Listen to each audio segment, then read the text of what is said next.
পরিবারের অনেক সদস্য বাংলাদেশে এখনো রয়েছে, কিন্তু তারা এখনো আটক না হওয়ায় আমরা অনেকটাই উদ্বিগ্ন।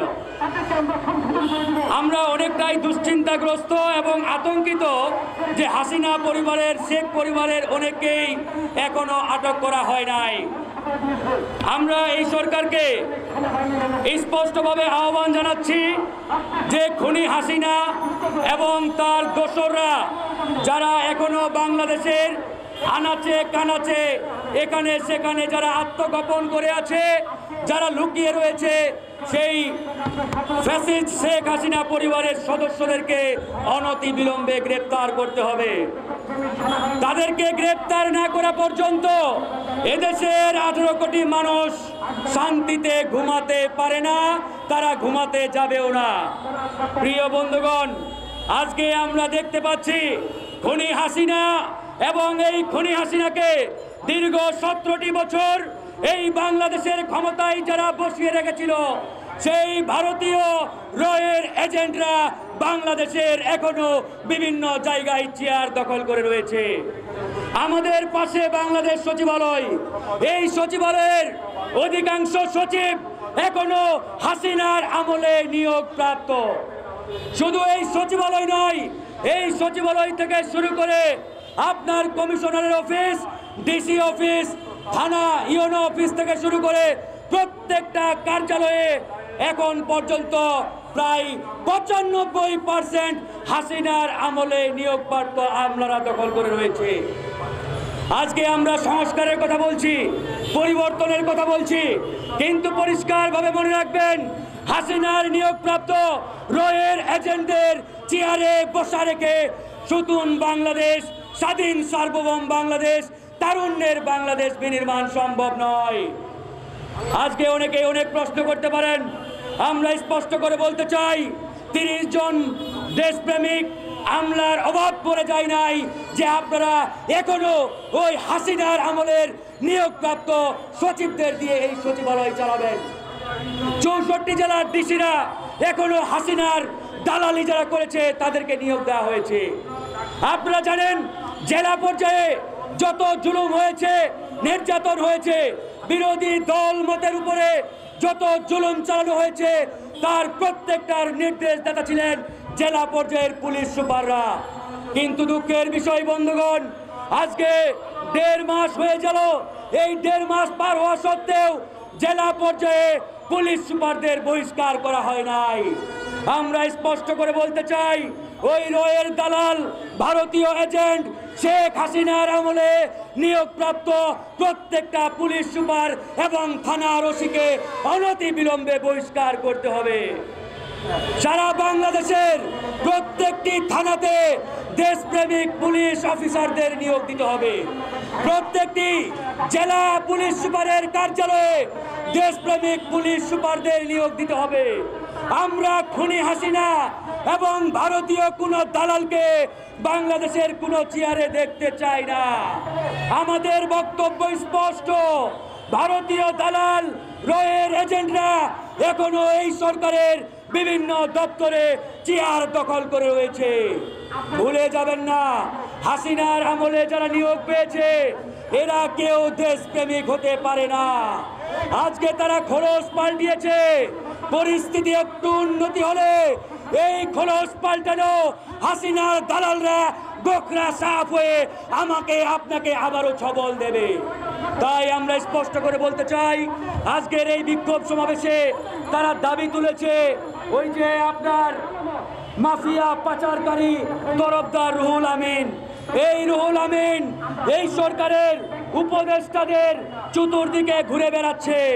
এই রুহুল আমিনের মতো অসংখ্য আমলা যারা হাসিনার আমলে আঙ্গুল ফুলে কলা গাছ হয়েছে, এরকম খুনি হাসিনার দোসর ভারতের 5টা গোলাম রয়ের এজেন্টরা এই সরকারের বিভিন্ন দপ্তরে এখনো চেয়ার দখল করে রয়েছে।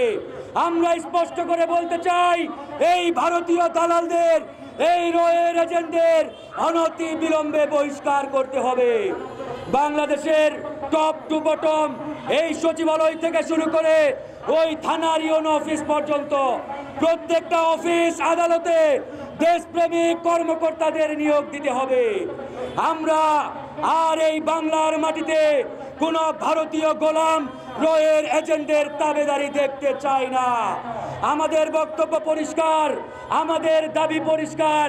আমরা একটি রক্তক্ষয়ী লড়াইয়ের মাধ্যমে, সংগ্রামের মাধ্যমে এই দেশকে আমরা স্বাধীন করেছি। প্রিয় বন্ধুগণ, আজকে দেশ স্বাধীন হওয়ার পরেও আমরা অনেকাংশে অনেক জায়গায় এখনো অনেকভাবে আমরা আতঙ্কিত এবং শঙ্কিত অবস্থার মধ্যে রয়েছি। আজকে সারা বাংলাদেশে মাফিয়া আওয়ামী লীগ, খুনি হাসিনার দোসররা এখানে সেখানে চোরা গোপ্তা হামলা চালাচ্ছে। কিন্তু দুঃখের বিষয়, খুনি হাসিনা আমাদের পুলিশ বাহিনীকে তার লাঠিয়াল বাহিনীতে পরিণত করার কারণে আজকে পুলিশ সঠিকভাবে দায়িত্ব পালন করছে না, কিংবা কোনো এক অজানা কারণে তারা সঠিকভাবে তাদের উপর যে দায়িত্ব, এই দায়িত্ব থেকে তারা সরে এসেছে। আজকে দেখেন, আমরা বলি সারা বাংলাদেশ স্বাধীন হলেও গোপালগঞ্জ এখনো স্বাধীন হয় নাই। এই গোপালগঞ্জে হাসিনার দোসররা, ওই আওয়ামী লীগের দালালেরা এখনো আমার জনগণের উপরে, আমার দেশের নাগরিকদের উপরে চোরা গোপ্তা হামলা চালানোর দুঃসাহস দেখাচ্ছে। তাই আমরা এদেশের জনগণ সকল রাজনৈতিক দলের প্রতি উদাত্তভাবে আহ্বান জানাচ্ছি, আমাদের আরেকটা লং মার্চ করতে হবে। আর এই লং মার্চ হবে ঢাকা টু গোপালগঞ্জ। এই গোপালগঞ্জে গিয়ে ওই হাসিনা শেখ পরিবারের দালালদের গোপালগঞ্জের মাটি থেকে উৎখাত করতে হবে। বন্ধুগণ, বাংলাদেশ স্বাধীন হয়েছে, গোপালগঞ্জ স্বাধীন হয় নাই। এই গোপালগঞ্জের মাটিকে আবারও আমাদেরকে স্বাধীন করতে হবে। এই গোপালগঞ্জের মাটিকে স্বাধীন করার জন্য আরেকটি লং মার্চ প্রয়োজন। এই লং মার্চ হবে ঢাকা টু গোপালগঞ্জ, বাংলাদেশ টু গোপালগঞ্জ।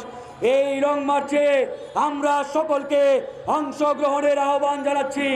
মনে রাখবেন, এই বাংলাদেশের ভিতরে গোপালগঞ্জ হচ্ছে একটা পৃথিবীর বুকে ইসরায়েল।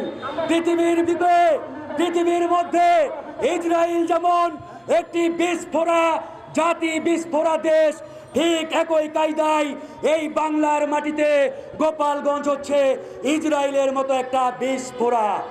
এই বিস্ফোরাকে বাংলাদেশের মানচিত্র থেকে আমাদেরকে হয় স্বাধীন করতে হবে, নয়তো ওই হাসিনা ভারতীয় রয়ের এজেন্টদের এই বাংলাদেশ থেকে উৎখাত করে ওই ইন্ডিয়াতে পাঠাতে হবে। প্রিয় বন্ধুগণ, আর একটা কথা আমি স্পষ্ট করে জানাতে চাই, এই বাংলাদেশে আগামীতে ভারতীয় তাবেদারি, রয়ের এজেন্টদের তাবেদারি আর চলতে দেওয়া হবে না। আমরা ভারতকে স্পষ্ট করে বলছি, ভারতের সাথে আমাদের বন্ধুত্ব হতে পারে, সেই বন্ধুত্ব হবে বাংলাদেশের জনগণের আশা আকাঙ্ক্ষা এবং বাংলাদেশের জনগণ যেভাবে চায় ঠিক সেভাবে।